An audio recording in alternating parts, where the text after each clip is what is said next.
këtë thu, unë do ta bëj. Por edhe numrat arrihen duke e lëbuar, duke synuar për ta bërë për një mandat të dytë. Na kemi besu që zoti Konjumsa do t'i ketë numra për shkak se edhe vetë deputet e partive opozitare, madje me disa edhe kam bisedu kështu, ma kanë konfirmu që Konjumsen do t'a votojmë nëse partia merë vendim që të rrimë në salë. Pra, nga PDK-ja më kanë thënë disa deputet që për një është i pranuar shumë, sepse ata kanë dhënë sinjale edhe më herët kur ishte në 10 orë. Por nuk mori fare pjesë PDK-ja. Po. Deklarimet po qëndrojnë. Po duhet thënë që deputetet. Po. Veç, vullneti deputetëve, jo nuk po flas tash për vendime partijake që merren edhe që pastaj detyrojnë deputet që të shmangën nga ai vullnet. Kështu që po du më të thonë se kjo tentativa që për të kriju një farë fushbeteje në mes lëvizjes vetëvendosje dhe Vjosa Osmanit është artificiale. Jo, fushbeteja po duket të jetë e hapur. Zoti Dugolli, me që kemi parë deklarime të zonjës Osmani, të jetë ashpër. Akuzan të i zotit Kurti, e për vetëvendosjen po ashtu. Madje ka thënë që, ka thënë, dhe tjera që i ka thënë në një takim, që është presidentja më e mirë shekullit 21. Për mu deklarimet me pastaj edhe vendimi i dekreti i saj, pra ka qenë një veprim që më ka zhgënjys për mu, se kam prit, sepse kam konsideru që është shumë ma e pjeku, në shumë ma stabile, mirë po veprimet e saj sikur janë pak nëzitune edhe sikur dalin sikur me inat. Nuk shuat me inat kërkun. Thoni, e papjekur politikisht zonja Osmani? Po jo, ndigjo, ajo veto juriste, po të merë një vendim antikushtetus për shpërberin e kuvendit. Ndigjo, të kundërdhën e thëtë zonja Osmani, që është kushtetus. Kuvendi shpërbohet kur të shtiren të gjitha mundësit. Pra është vendim ekstrem.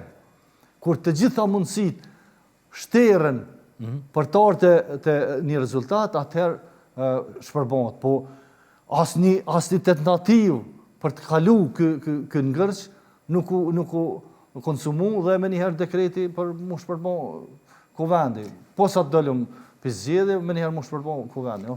Ka një mas të përkoshme, pezullim të këti dekreti dhe punës kuvendit, por që ka presni në fakt, nga kushtetusja? Unë besoj edhe gjykatë kushtetusja ka marrë me të drejt atë vendim mas, pra për t'i pezullu aktivitetet e presidentes, do se pak e habetshme pse të kuvendit, kur kuvendi ka mujtë të miratën ligje edhe marrëveshje ndërkombëtare që cilat po presin, por ka mujtë veç këtë temë me pezullu, pra për çështjen e presidentit. Por sidoqoftë është vendim mos e gjykatës kushtetuese ne e respektojmë, por unë besoj shumë se tash gjykata kushtetuese ka një shans të artë për të vendosur një rregull, edhe për të ecë përpara, edhe për të sqaruar një herë për gjithmonë situatën e zgjedhjes së presidentit. Mos na vije sa herë vije pra momenti për zgjedhjen e presidentit çdo 5 vit. Në fakt s'ka qenë asnjëherë. Kjo është krijuar tani, kjo situatë. E pa precedent. Është një moment që të krijohen standarde edhe që të vihen piketa për cilat do të duhej deputetet të uzohen edhe të urdhërohen që të marrin pjesë në votim. Nuk mund të fshihemi prapa asaj se deputeti e ka vullnetin e lirë, po e ka vullnetin e lirë. Edhe në 70 i kushtetues pikërisht kështu e thotë. Po e ka vullnetin e lirë të voton për kundër apo të abstenon, po jo i lirë. S'mund detyrohet. Jo, dëgjoj. Po këtu po keq kuptuat. A di për çka? Vetëm se po konvenon juve. Jo, unë mendoj që tash është koha që gjykata kushtetuese ta sanksionon me një vendim. As ju s'keni qëndruar. Kur zgjedh presidentët. Mirë, po unë nuk po them që ka qenë mirë. Ka qenë gabim apo? Po gabim është për shkak se deputeti duhet të voton për, kundër apo të abstenon. Këto janë 3 mundësitë, jo të ikë prej seancës. Sepse qytetari nuk të ka qu ty me nejtë kafëv.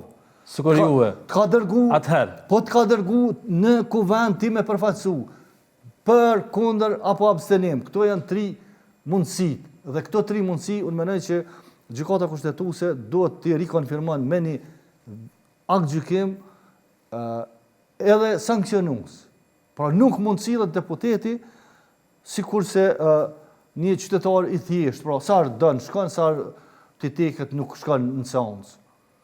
Nuk mundet kështu me vazhdu, sidomos për vendime siç është vendimi për zgjedhjen e presidentit.